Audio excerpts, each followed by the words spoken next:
नमस्कार साथियों, मैं पल्लवी तिवारी आप सभी का स्वागत करती हूँ आपके अपने हिंदी वाली चैनल पे।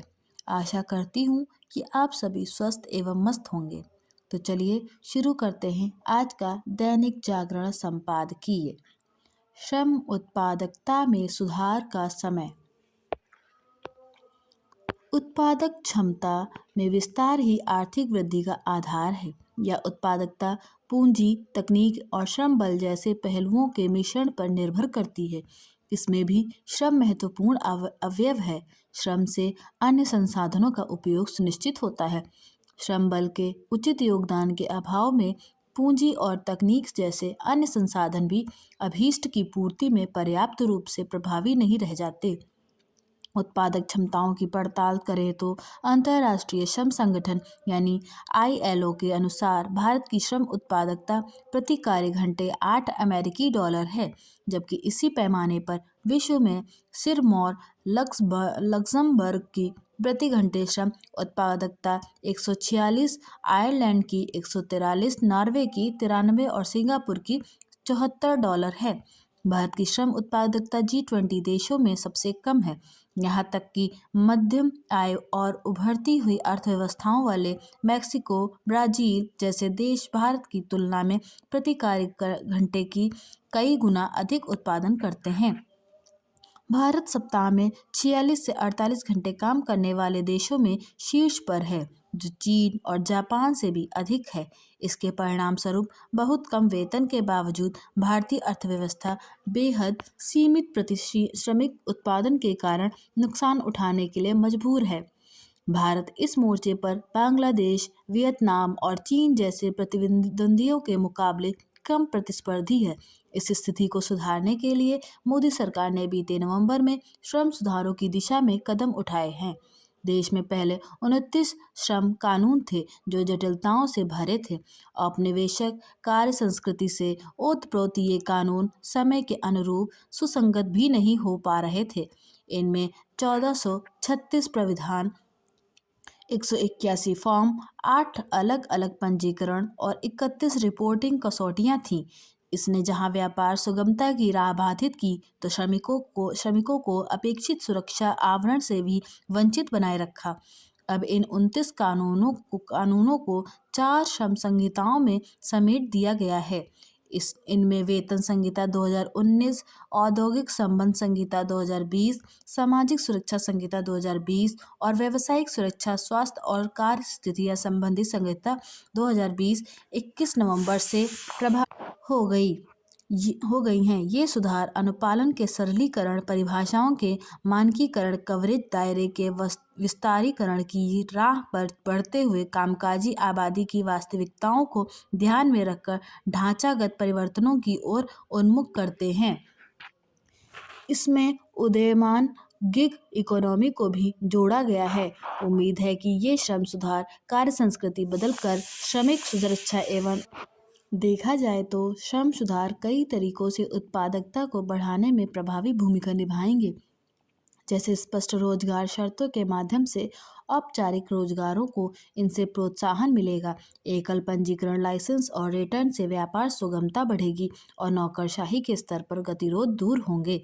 अनुपालन के बोझ में कमी कंपनियों को व्यावसायिक गतिविधियों पर ध्यान केंद्रित करने में मदद करेगी और उनकी लागत घटाएगी। रोजगारों का संगठित स्वरूप भी मानव संसाधन नियोजन एवं उनके बेहतर उपयोग की सुविधा को बढ़ाएगा। इसमें कर्मचारी राज्य बीमा निगम यानी ESIC और भविष्य निधि के तहत चिकित्सा देखभाल, बीमारी की स्थिति में नकदी सहायता, मातृत्व कवरेज और दिव्यांग सहायता के फायदों का विस्तार, अनौपचारिक गिग एवं ऐसे ही अन्य मंचों पर सक्रिय श्रमिकों के लिए सामाजिक सुरक्षा संहिता के तहत एक ऐतिहासिक बदलाव है। इसी तरह अनिवार्य स्वास्थ्य जांच, नियंत्रित कामकाजी समय, सुरक्षा सुविधाएं और लैंगिक समानता मानदंड से मिलने वाले प्रोत्साहन श्रमिकों का हौसला एवं उत्पादकता बढ़ाने का काम करेंगे। जहां रात्रि की पाली में महिलाओं के लिए काम की गुंजाइश उनके लिए अवसर बढ़ाएगी, तो निश्चित अवधि के बाद स्थायी कर्मचारियों के रूप में मान्यता श्रमिकों में सुरक्षा भाव का संचार करेगी। औद्योगिक संबंध संहिता के अंतर्गत विशेष रूप से विनिर्माण, आतिथ्य सत्कार और छोटे उद्यमों को उनकी आवश्यकता के अनुसार श्रमिकों की नियुक्ति एवं उनके समायोजन में लचीलापन प्रदान किया गया है। इससे उद्यमों के लिए बिना किसी अनावश्यक बोझ के संचालन सुगम होगा। यह नियम तभी लागू होगा जब उद्यम में कर्मचारियों की संख्या 300 या उससे कम हो। राज्यों के पास इस नियम में परिवर्तन की गुंजाइश भी है। पुरानी व्यवस्था में तमाम अवरोध के चलते भारत के वस्त्र, चमड़ा, खाद्य प्रसंस्करण जैसे प्रमुख क्षेत्र वैश्विक बाजारों में प्रतिस्पर्धा नहीं कर सके। यह स्थिति अब बदल सकती है। इन सुधारों का अधिकतम लाभ उठाने के लिए राज्यों को अपने स्तर पर भी उपाय करने होंगे, जैसे कि उत्तर प्रदेश, बिहार, बंगाल और उड़ीसा श्रमिकों के मोर्चे पर 300 की मानक संख्या को बढ़ा सकते हैं, क्योंकि एक तो ये राज्य औद्योगिकरण की बयार पर सवार है और दूसरे यहाँ रोजगार के आकांक्षियों की संख्या भी अधिक है। तमाम संभावित फायदों के बावजूद ट्रेड यूनियनों ने इन सुधारों की आलोचना की है। उनकी दलील है कि इससे रोजगार सुरक्षा और सामूहिक सौदेबाजी की क्षमता घटेगी और कर्मचारी नियोक्ता की मर्जी पर निर्भर होकर जाएंगे। वास्तविकता देखी जाए तो श्रम के औपचारीकरण और बेहतर नौकरी सुरक्षा से श्रमिकों और उपभोक्ताओं का विश्वास बढ़ेगा और विवेकाधीन खर्च में वृद्धि से उपयोग में लगभग 75,000 करोड़ रुपए का प्रोत्साहन मिलने की संभावना है। ये सुधार एक सरल, लचीले और समावेशी श्रम बाजार की दिशा में निर्णायक परिवर्तन के प्रतिनिधि प्रतीत होते हैं और यदि इन्हें सही ढंग से लागू किया जाए तो ये निश्चित रूप से नौकरियों में औपचारीकरण की प्रक्रिया को गति देंगे, उत्पादकता में सुधार करेंगे और वैश्विक स्तर पर प्रतिस्पर्धी बड़े उद्यमों और कर्मचारियों के लिए सुरक्षा आवरण का कवच तैयार करते हुए अंततः जीडीपी वृद्धि में विनिर्माण क्षेत्र के योगदान को बढ़ाएंगे। महाराष्ट्र की राजनीति बदलने के संकेत। अजीत पवार के निधन से जीवन का यही सच पुनः रेखांकित हुआ कि नियति के आगे इंसान बेबस है। जिस शख्स ने अपने नाम और काम से महाराष्ट्र की राजनीति में दादा का संबोधन हासिल किया, विमान दुर्घटना में मृत्यु के बाद उसकी पहचान घड़ी से करने पड़ी। संयोगवश घड़ी अजीत की राष्ट्रवादी कांग्रेस पार्टी एनसीपी का चुनाव चिन्ह है। अजीत के नाम पर ही देश में सबसे ज्यादा 6 बार उप मुख्यमंत्री बनने का कीर्तिमान है। सत्ता प्रेम के चलते उनके रास्ते अपने चाचा शरद पवार से भी अलग हो गए, जिनकी उंगली पकड़कर वह राजनीति में आए थे। लोकसभा चुनाव में बेहद खराब प्रदर्शन के बाद अजीत की एनसीपी ने विधानसभा चुनाव में शानदार प्रदर्शन से चौंकाया। वे चाचा शरद पवार की पार्टी पर भारी पड़े, पर राजनीति असीमित संभावनाओं का खेल है। इधर दोनों गुट नजदीक भी आने लगे थे। हाल के निकाय चुनावों में कुछ जगह दोनों गठबंधन कर चुनाव लड़े थे, तो आसन जिला पंचायत चुनाव भी मिलकर लड़ने का मन बन गया था। इसलिए राजनीतिक गलियारों में बड़ा सवाल यही है कि क्या अजीत के निधन के बाद पवार परिवार और एनसीपी के दोनों गुट एक होंगे। राष्ट्रीय राजनीति में सक्रिय शरद पवार द्वारा महाराष्ट्र की राजनीति अजीत को सौंप देने के बाद उन्हें ही राजनीतिक उत्तराधिकार माना जा रहा था, लेकिन बेटी सुप्रिया सुले की बढ़ती राजनीतिक सक्रियता से भतीजे की महत्वाकांक्षाएं टकराने लगी। यह टकराव पहली बार सतह पर तब आया जब 2019 में राजभवन में देवेंद्र फडणवीस ने मुख्यमंत्री और अजीत पवार ने उप मुख्यमंत्री की एकाएक शपथ ले ली।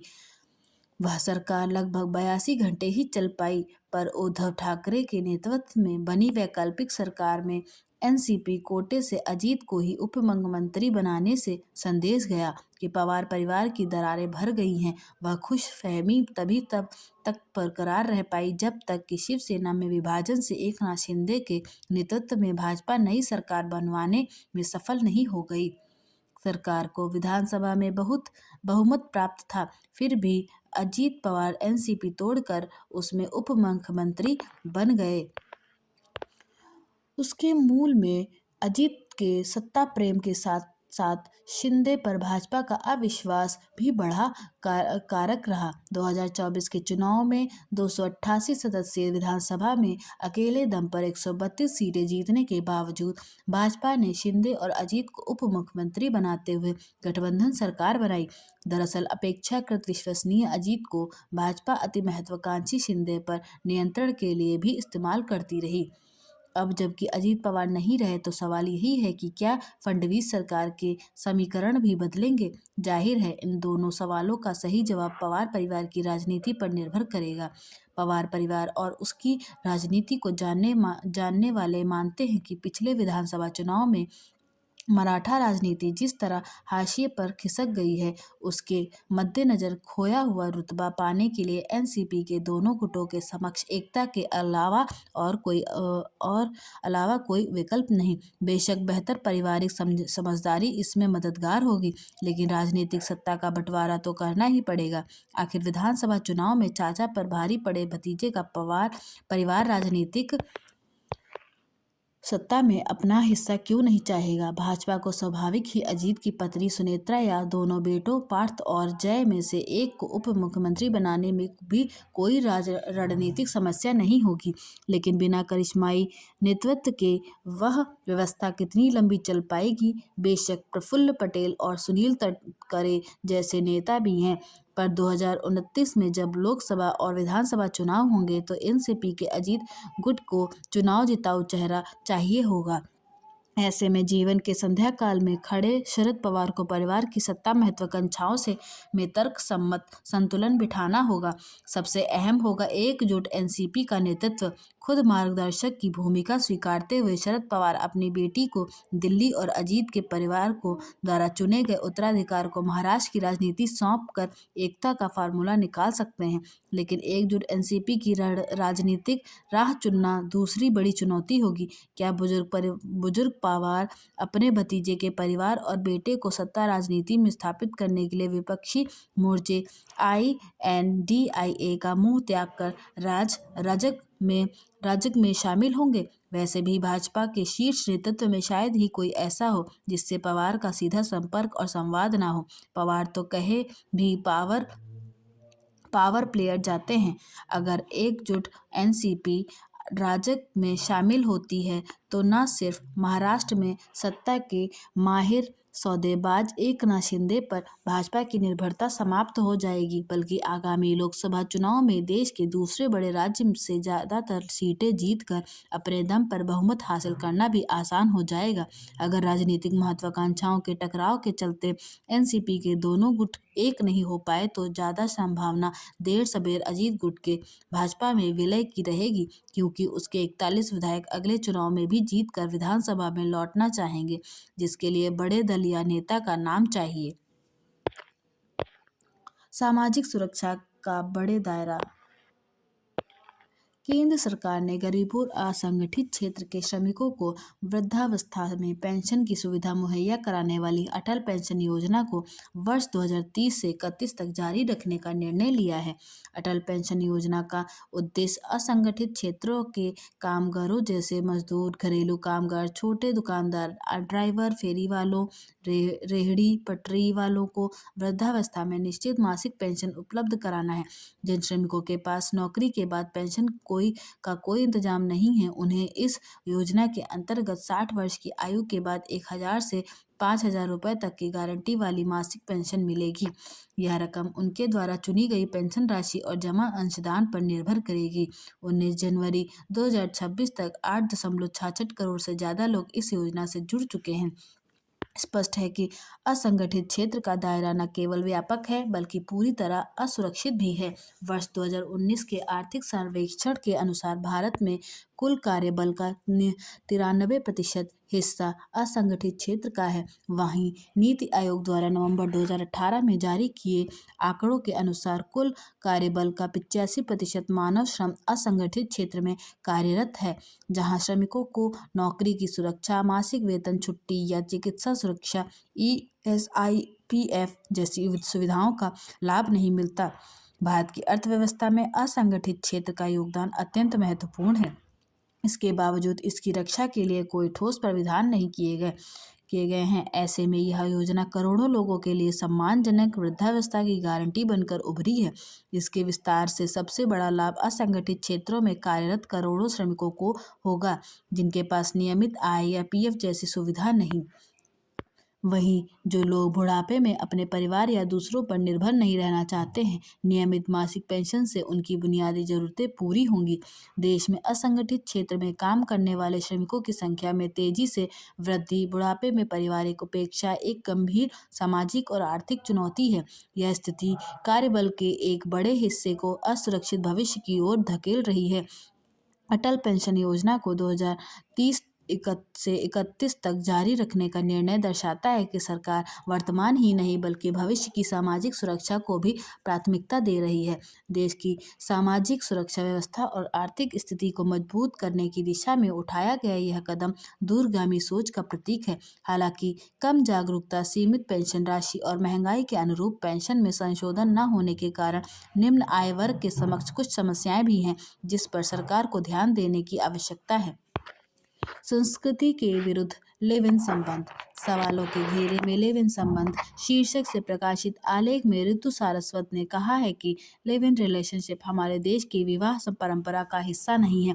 यदि हमारे देश में लिव इन रिश्तों की स्वतंत्रता दे दी गई है तो यह सच है कि विवाह का पवित्र बंधन भी दागदार हो जाएगा। फिर बहुत से पुरुष और महिलाएं थोड़े थोड़े समय बाद अपना जीवन साथी बदलते रहेंगे। परिणाम स्वरूप हमारे देश में नैतिकता का गंभीर पतन होगा और अदालतों में इससे संबंधित मामलों का अंबार लग जाएगा। इसलिए कानून और समाज दोनों को इस रिश्ते को मान्यता बिल्कुल नहीं देनी चाहिए। समय के साथ परिवर्तन होना चाहिए, लेकिन परिवर्तन तभी अच्छा लगता है जब वह उचित हो और प्रकृति के नियम के दायरे में हो। महिला हो या पुरुष, लड़का हो या लड़की, दोनों को शादी या लिव इन रिलेशन के लिए तभी हामी भरनी चाहिए जब रिश्ता निभाने की नीयत हो। सच में रिश्ते वही टूटते हैं जिनमें स्वार्थ हो, विश्वास की कमी हो या फिर प्रतिशोध की भावना हो। हमारे देश की सांस्कृतिक परंपरा में लिव इन रिलेशन है ही नहीं, और जो संस्कृति की परंपरा के विरुद्ध चलेगा उसके रिश्ते की बुनियाद कभी मजबूत नहीं हो सकती। जिस देश में पति पत्नी के रिश्ते की डोर को मजबूत करने की परंपरा रही हो, उसी देश में आज तलाक के मामले और पति पत्नी के रिश्तों में खटास बढ़ रही है। ऐसे में पश्चिम सभ्यता की नकल वाला गया लिव इन भला कैसे मजबूत हो सकता है। नीतिगत जल्दबाजी से फजीहत। यूजीसी के नए नियमों का देशव्यापी विरोध के बाद सुप्रीम कोर्ट की रोक और उसकी तीक्ष्ण टिप्पणियां सरकार के लिए स्पष्ट चेतावनी है। जिस सुधार को उच्च शिक्षा में समानता और न्याय के नाम पर पेश किया गया, वही नियम अस्पष्ट परिभाषाओं और संभावित दुरुपयोग के कारण सवालों के घेरे में आ गया। सीजेआई की यह टिप्पणी की, क्या हम जाति विहीन समाज से उल्टी दिशा में जा रहे हैं, महज कानूनी नहीं बल्कि नैतिक और सामाजिक चिंता को भी रेखांकित करती है। अलग हॉस्टल जैसी व्यवस्थाएं व्यवस्था को समावेशी बनाने की बजाय अलगाव को बढ़ावा दे सकती हैं, जिसे संविधान की भावना भी स्वीकार नहीं करती। आरक्षित वर्गों के भीतर बढ़ती असमानताओं के यथार्थ को कोर्ट ने भी स्वीकार किया कि जिन्हें नज़रअंदाज नहीं किया जा सकता है। ऐसे में सरकार की जिम्मेदारी बनती है कि वह नियमों की पुनर्समीक्षा करे, विशेषज्ञों से सलाह ले और शिक्षा परिसरों को सचमुच स्वतंत्र, समान और समावेशी बनाए। फिलहाल इस रोक सरकार की नीतिगत जल्दबाजी कहना गलत नहीं होगा। चिंतनीय स्थिति। स्वास्थ्य क्षेत्र में चिंतनीय स्थिति है। द लैंसेट के अनुसार भारत ने मातृ एवं शिशु मृत्यु की दर घटाने तथा औसत आयु को बढ़ाने में तो अवश्य सफलता प्राप्त की है, पर स्वास्थ्य सेवाओं की गुणवत्ता एवं जवाबदेही में कमी बनी हुई है। ग्रामीण क्षेत्रों में डॉक्टरों एवं स्वास्थ्य कर्मियों की अनुपस्थिति सामान्य बात है। वे जब मौजूद भी होते हैं तब भी गंभीरता से इलाज नहीं करते हैं। बेहतर कार्य करने के लिए न उनको अतिरिक्त संसाधन उपलब्ध कराए जाते हैं, न ही प्रोत्साहन दिया जाता है। इसलिए अनेक डॉक्टर निजी प्रैक्टिस पर अधिक ध्यान एवं सरकारी केंद्रों पर सीमित सेवाएं देते हैं, जिसके कारण मरीजों को मजबूरी में निजी अस्पतालों में इलाज कराना पड़ता है, जो बहुत ही महंगा पड़ता है। वहाँ अनेक महंगे टेस्ट लिख दिए जाते हैं। प्रथम दिन से ही हजारों का बिल बनने लगता है। केवल नाड़ी देखकर इलाज करने वाले डॉक्टर तो वहाँ होते ही नहीं। अधिकांश निजी अस्पताल कारपोरेट की तरह से कार्य करते हैं, जिनका एकमात्र उद्देश्य लाभ अर्जित करना होता है। वहाँ डॉक्टरों को महंगे पैकेज तो दिए जाते हैं, पर उनसे अपेक्षा भी की जाती है कि वे निर्धारित अवधि में न्यूनतम ऑपरेशन अवश्य करेंगे। सुप्रीम कोर्ट की सही रोक। सुप्रीम कोर्ट ने उच्च शिक्षा संस्थानों में जातिगत भेदभाव रोकने के लिए विश्वविद्यालय अनुदान आयोग यानी यूजीसी की ओर से लाए गए नए नियमों पर रोक लगाकर कलह और अविश्वास के वातावरण को ही दूर करने का काम किया है। सुप्रीम कोर्ट ने प्रथम दृष्टया यह पाया कि नए नियमों से अस्पष्टता और इसके चलते उनका दुरुपयोग होने की आशंका है। अच्छा होता कि इसे यूजीसी की ओर से ही भाप लिया जाता और उसकी ओर से ऐसे नियम बनाए जाते जो दुरुपयोग की आशंकाओं को जन्म नहीं देते। इससे इनकार नहीं कि उच्च शिक्षा संस्थानों में यदाकदा भेदभाव के मामले आ जाते हैं, लेकिन उन्हें रोकने के लिए यूजीसी ने जो नए नियम बनाए उन्हें देखकर ऐसा लग रहा था जैसे शिक्षा संस्थानों में बड़े पैमाने पर भेदभाव हो रहा था और एससी, एसटी, ओबीसी वर्गों के लाखों छात्र पीड़ित हो रहे थे। निसंदेह ऐसी स्थिति नहीं थी। सच यह है कि शिक्षा संस्थानों में जातिगत भेदभाव की कुछ ही शिकायतें सामने आती थीं और इनमें भी चुनिंदा ही सही पाई जाती थी। आखिर ऐसे में ऐसे नियम क्यों बनाए गए जो यह प्रतीत करा रहे थे कि शिक्षा संस्थान जातिगत भेदभाव के गढ़ बन गए हैं। जब नियम कानून बनाते समय कोई समस्या अंतर्निहित दिखाई जाती तो समाज में गलत संदेश तो जाता ही है, राजनीतिक रोटियां सेकने वालों की भी पौवारा हो जाती है। यूजीसी के नए नियमों के मामले में भी ऐसा ही हुआ है। इन नियमों को लेकर विभाजनकारी राजनीति होने लगी और आरक्षित एवं सामान्य वर्गों को एक दूसरे के खिलाफ खड़ा करने का काम होने लगा। आखिर यूजीसी ने यह आभास क्यों नहीं किया कि समय के साथ जैसे सार्वजनिक स्थानों और कार्यस्थलों पर जातिगत भेदभाव कम हुआ है, वैसे ही शिक्षा संस्थानों में भी स्थिति सुधरी है। यह समझना भी कठिन रहा कि नए नियमों में भेदभाव को जाति आधारित भेदभाव क्यों कर दिया गया और झूठी शिकायतों के लिए सजा के प्रावधान को क्यों हटा दिया गया। फिलहाल कहना कठिन है कि यूजीसी के नियमों में किस तरह के संशोधन परिवर्तन होंगे, लेकिन यह ध्यान रखा जाए तो बेहतर कि किसी भी तरह के भेदभाव रोकने के उपाय ऐसे नहीं होने चाहिए जो समाज को जाति के खांचों में विभक्त दिखाए। इस संदर्भ में सुप्रीम कोर्ट ने यह सही कहा कि हमें उस स्थिति में नहीं जाना चाहिए जहां भिन्न भिन्न वर्गों के लिए अलग अलग शिक्षा संस्थान हो। देश को ऐसे वातावरण की ओर बढ़ना चाहिए जिसमें कहीं भी किसी तरह के भेदभाव के लिए कोई गुंजाइश न रहे और यदि कहीं कोई समस्या सामने आए तो उसका समाधान इस तरह किया जाए जिससे सामाजिक सद्भाव को बल मिले। शिक्षा संस्थानों में तो ऐसा वातावरण होना और भी आवश्यक है। प्रक्रिया का सरलीकरण। विषम भौगोलिक परिस्थितियों वाले उत्तराखंड में विकास परियोजनाओं को गति देने की राह में भूमि अधिग्रहण की जटिल प्रक्रिया और कई बार लंबे समय तक चलने वाली मुकदमेबाजी रोड़े अटकाती रही है। भूमि अर्जन अधिनियम 2013 की वैधानिक बाध्यताओं के कारण परियोजना को धरातल पर उतारने में कई बार वर्षों लग जाते हैं। जाहिर है कि ऐसे परियोजनाओं की लागत में बढ़ोतरी तो होती ही है, आमजन को इनका लाभ मिलने में लंबा समय लग जाता है। इस दिक्कत को देखते हुए सरकार ने अब भूमि प्राप्त करने की प्रक्रिया का सरलीकरण किया है। इसके तहत राज्य की विभिन्न परियोजनाओं के लिए भूस्वामियों से आपसी समझौते के आधार पर भूमि ली जा सकेगी। कैबिनेट के इस निर्णय से राज्य में लघु, मध्यम एवं वृहद परियोजनाएं जहां तेजी से धरातल पर मूर्त रूप लेंगी, वहीं उनकी लागत भी नियंत्रित रहेगी। यही नहीं, औद्योगिक विकास की दृष्टि से बनने वाली योजनाओं में स्थानीय स्तर पर रोजगार के अवसर भी सृजित होंगे। सबसे महत्वपूर्ण है यह कि इस प्रक्रिया में भूस्वामियों एवं किसानों के हितों का भी ध्यान रखा गया है। उन्हें भूमि का उचित दाम तत्काल मिल सकेगा। साथ ही परियोजनाओं के लिए प्राप्त की जाने वाली भूमि से संबंधित मुकदमों में कमी आएगी। कुल मिलाकर परियोजनाओं के लिए भूमि लेने की इस प्रक्रिया के सरलीकरण से राज्य के चहुमुखी विकास को गति मिलेगी। यह कदम आगामी वर्षों में ऊर्जा, पर्यटन, औद्योगिक विकास समेत अन्य क्षेत्रों में सशक्त पहचान बनाने में मददगार साबित होगा। ऊर्जा, भविष्य की चिंता।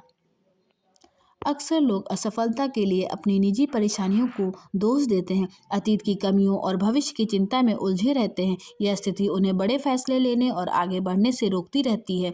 असल में अतीत और भविष्य की चिंता दोनों ही हमारे दिमाग की उपज हैं। बीते कल पर आप चाहे जितना मलाल करें वह बदल नहीं सकता और भविष्य को लेकर आप चाहे जितनी चिंता करें उससे कुछ हासिल नहीं होने वाला। वर्तमान में रहना ही सबसे अच्छा तरीका है। अगर आप लगातार अतीत और भविष्य में उलझे रहेंगे तो कभी पूरी क्षमता से काम नहीं कर पाएंगे। वर्तमान में रहने के लिए आपको दो चीज़ें करने की ज़रूरत है।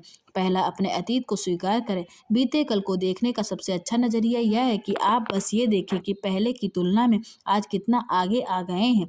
दूसरा, अपने भविष्य के बारे में सोचते समय यह ध्यान रहे कि भविष्य अनिश्चित होता है। स्वयं से बहुत ज़्यादा उम्मीद लगाना या इसके उलट अपने प्रति बहुत नाउम्मीदी रखना बेकार है। भविष्य की चिंता से कोई फायदा नहीं है। भविष्य की चिंता करना उस उधार को चुकाने के समान है जो आपने कभी लिया ही नहीं। बीता कल गुजर चुका है, इससे सीखा जा सकता है। आने वाला कल सामने है, इसके लिए तैयार हुआ जा सकता है, लेकिन आज और वर्तमान ही है जिसे जिया जा सकता है। यानी अपने बीते कल को बिना किसी मलाल के स्वीकार करें, अपने वर्तमान का आत्मविश्वास से सामना करें और आने वाले भविष्य का निडर होकर स्वागत करें। बीते कल, आज और आने वाले कल के प्रति आत्मविश्वास बनाए रखना ही खुश रहने और आगे बढ़ने का तरीका है। आप बीते कल को उसके दिए सबक के लिए धन्यवाद दे सकते हैं और अपने आने वाले कल से कह सकते हैं, मैं तैयार हूँ। आशा करती हूँ कि आपको यह वीडियो पसंद आई होगी। ऐसी वीडियोस को पढ़ने व देखने के लिए हमारे चैनल को लाइक, शेयर एंड सब्सक्राइब करें। धन्यवाद।